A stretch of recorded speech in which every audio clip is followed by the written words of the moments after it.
Yeah, your timer starts now. Before we proceed, I would like everybody to stand up. Prayer leader, please lead us all in prayer.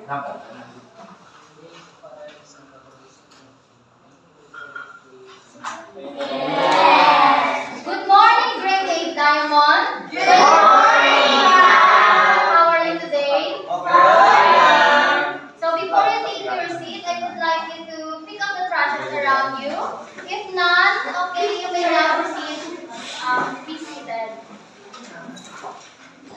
So, kindly settle down as I check your attendance. May I know who is absent for today? Row 1? How about row 2? It's good that you are all present for today. Let's clap our hands. Okay, before we proceed to our session, I would like you to be reminded of our classroom rules. Everybody please, 1, 2, 3, read. Always ready to learn. Listen attentively. Enjoy learning. Always arrive on time. Raise your hand if you want to speak. Never disturb your neighbor. Is that understood? Yes. So before we will tackle a new lesson for today, please let us have first a recap. Last meeting we have discussed the Southeast Asian fabric and fabric design. So who among you here can give an example of the fabrics and fabric designs of Southeast Asia? Yes, Denmark. Indonesia, Malaysia. Yes, very good. The Indonesian and Malaysian batik is one of the examples of the fabrics and fabric designs of Southeast Asia, where they are using batik or dotting points to dye the fabric. Who can give one example? Some more example. Yes, Ira. The golden silk thread of Vietnam. Very good, Miss Ira. The golden silk thread of Vietnam is one of the examples of the fabrics found in the Southeast Asia. Since you have any more questions about our previous topic? Since you have no questions, we will going to have an activity which we call word search. So what you're going to do is to observe silently about the table I will present here, and then find a familiar word that you then raise your hand if you want to answer. Then encircle the word you found. Understood? Yes.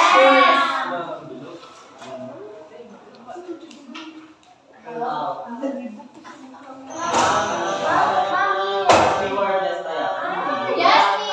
I'm Mr. Denmark. Next, you are going to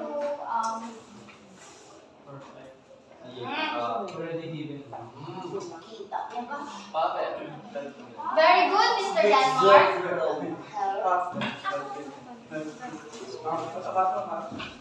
Some more. Yes, Ms. Landres.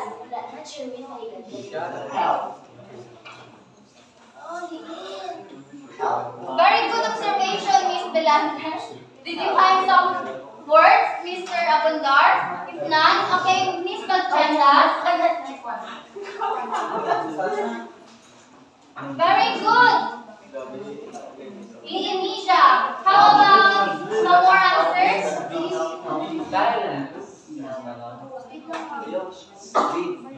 I believe we have 2 more. Yes?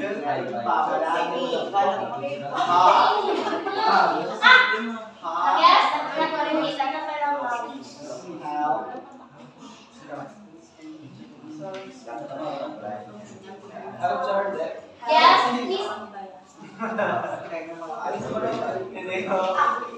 Yes, Miss Ira.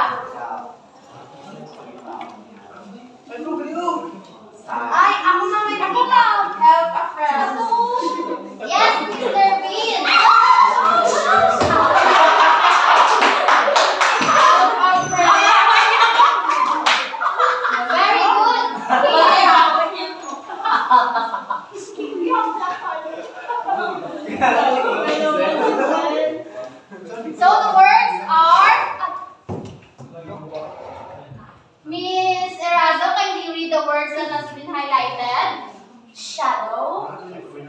puppet in Indonesia. I speak in Indonesia and show. Yes, very good. The words that are being highlighted are related to our topic for today, which is the Indonesian wayang kulit. So last meeting we have discussed the beautiful fabrics and fabric designs of Southeast Asia. Now we are going to jump into the world of arts of Southeast Asia, specifically the Indonesian wayang kulit. So I would like you to first read our learning objective. 1, 2, 3, read. Describe properly the characteristics of the arts of Indonesia wayang kulit through a comprehensive class discussion. Creatively give insights about the Indonesian art wayang kulit through a toss and die activity. Demonstrate appreciation of the art of Indonesia wayang kulit through participating in class discussion and activity. So we will be guided by these learning objectives all throughout our session. So first, I will present the video to you, and you will be guided of this question. Can you read, everybody? 1, 2, 3, go. What did you observe in the video? Can you give some insight about it? So this is the video. Sorry.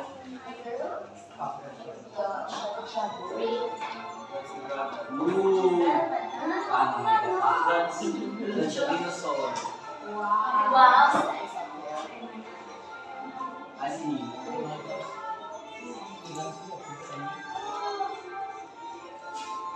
Wow. So cute.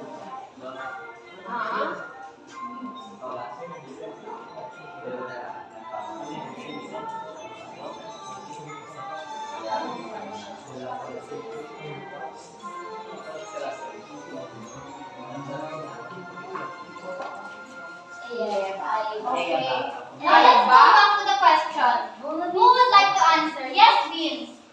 I think the play is about puppetry. We can see that these human-like figures are being controlled by actors, and actors are using, they are able to control them.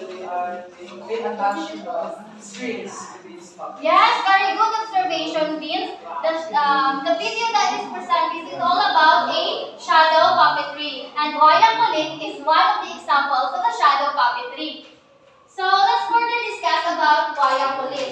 Wayang in modern Indonesian language means show or perform, and kulit means skin, are referring to the leather material that the figures are carved out of. So the carved Indonesian wayang kulit puppet is not a paper, but it is a skin, an animal skin that has been carved out to be a puppet. Is that understood?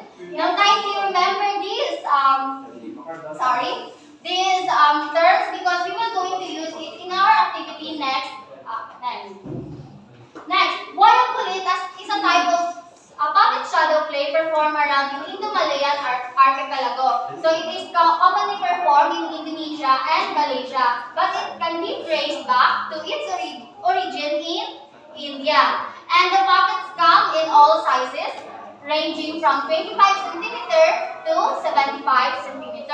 And the puppets are usually made out of buffalo and goat hide, just like I said earlier. And it is mounted on a bamboo stick. Now, do you have any questions about our wayang kulit? No. Since you don't have any questions, let us have an activity, which we call. So this is the examples. One of the examples of the wayang kulit puppet.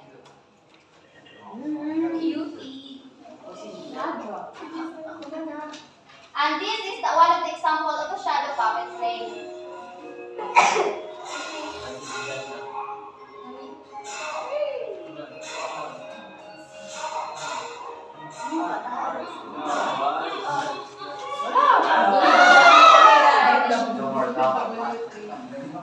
So since you don't have any question, let's proceed to our activity, which we call a minute to feel it. So, can you read the instruction? The class will be grouped into two. Each group must fill the blanks with correct answers. They must work together to finish the task for 1 minute. So, this will be the group 1 and row 2 will be the group 2. Here is your material.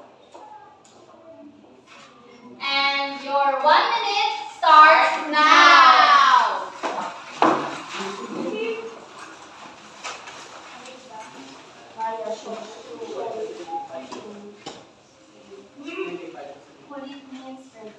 Wait means something.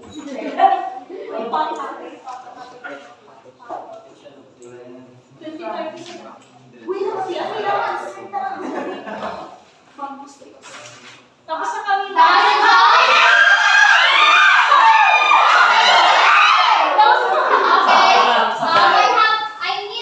Okay. I need two volunteers. Please go back to your proper seat. I need two volunteers to hold your output. So let us first check the group 1. So wayang means show, which is correct, and kulit means skin, which is also correct. Wayang kulit is a type of which is very correct, and the puppet comes in all sizes, which you have 25 and 75. Very good, and the puppets are usually made out of buffalo ink. Very good, group 1, you got perfect score. So now group 2, let's go. Wayang means show or perform, correct. Kulit means skin, which is correct. Wayang kulit is a type of puppet shadow play, which is very correct. The puppet comes in all sizes ranging from 25 to 75, which is correct, and it is mounted on bamboo stick, which is very correct. You all got perfect scores.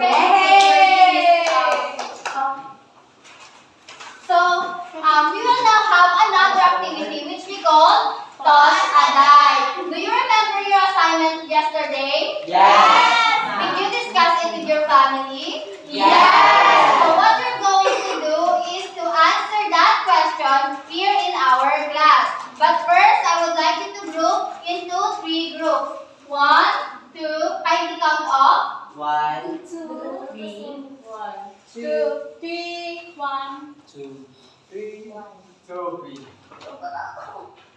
3. So all group 1 proceed there.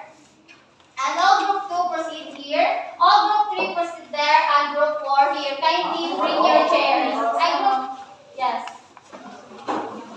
One more time. Wayang kulit. And group 1 and group 2. Sorry. Ikaw gusto niya gito siya. Wayang kulit. Sila daw, syempre. Are you all now settled?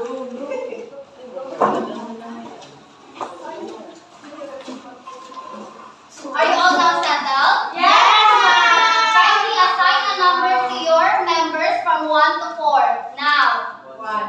Ano ko? Did you assign? Yes, ma'am. So what I'm going to do is first, I will choose a number corresponds to your number. And then, I will roll a die. So the question, the number that is been shown in the die corresponds to the question. So the person that is, the person I chose will going to answer the question that is shown in the die. Is that understood? Yes. So first I have student number 4. Stand up. And your question is question number 6. So group 1, can you read the question number 6? Why do you think it's important to keep traditional arts like wayang kulit alive? Would you want to watch or share it with others? Why or why not? Your answer, please. First question is, why do you think it's important? I think for me, it is important to continue doing this kind of puppet show, enabled for the one country to also to preserve their culture and to show their culture and respect to their country. Next is why do you want to watch or share it with others? I want it is because it gives me an entertainment. Very good answer, Mr. Abundar. How about group 2? Okay, why do you think it's important to keep traditional arts like wayang kulit alive? So it is important to keep these traditional arts alive since it is our way to acknowledge or to recognize the different other cultures that we practiced before. And of course, we want to watch with others. And I would like to watch it and share it with others since of course we are preserving this culture and it is our way to share it. Thank you. Since it's traditional, we also like to keep alive the preserve the culture of these people.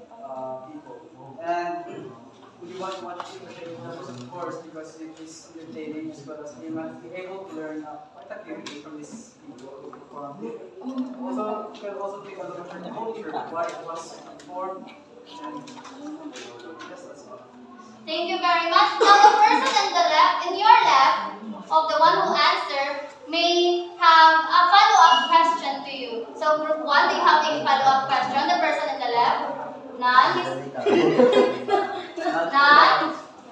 None. So let's proceed to the next number. So the person...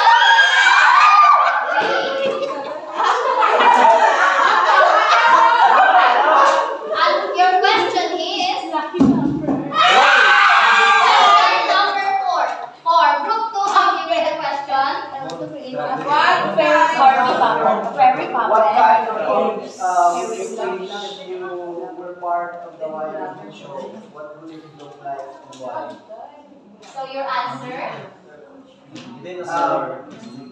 I think I will create a puppet in our culture or dance or so to preserve our culture. Yes, very good. How about group 3? What kind? Dragon now. Yes. Because it's more interesting for children to watch. Yes. How about group 1?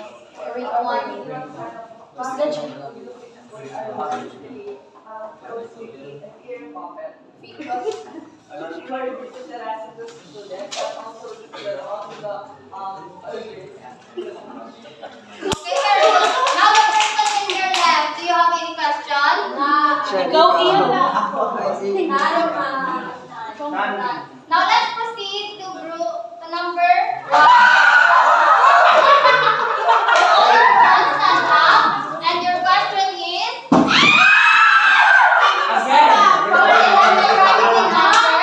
So your question.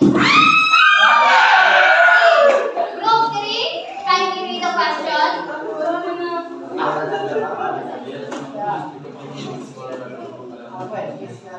Group 3. Group 3, can you read the question? Do you think using shadows in a performance make it more interesting? Why or why not? Ako na, ma'am. Yes. So, for me, ma'am, yes, because your imagination will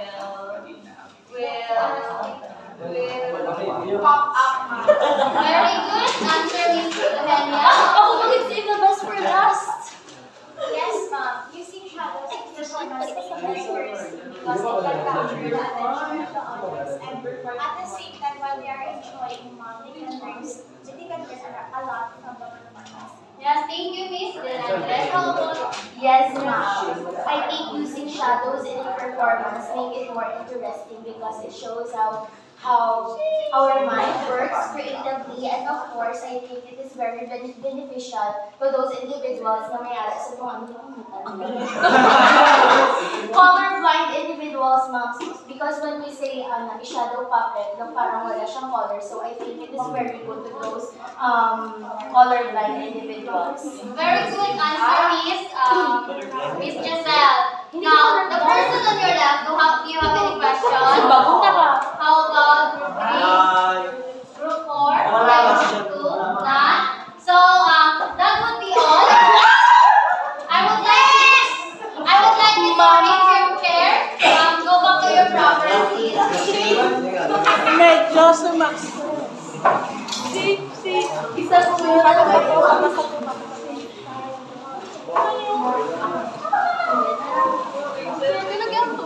Are you all now settled? Please settle down now. So you all give a wonderful insight about wayang kulit and the puppet shadow play. Now I have here prepared two questions.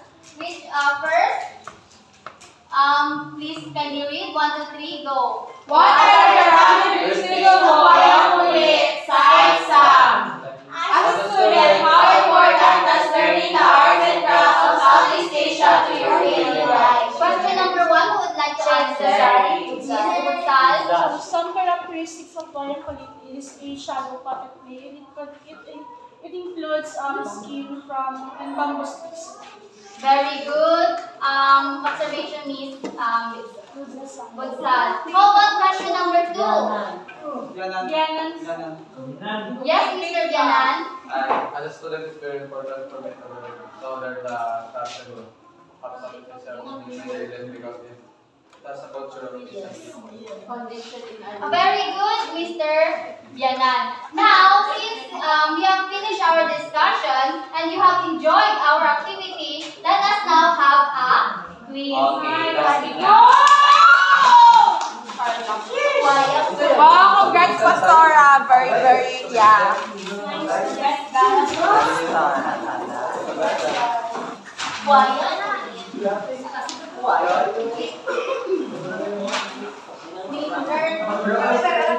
Who's the next presenter? Prepare now. Let's listen now to our commentator. Okay, Mr.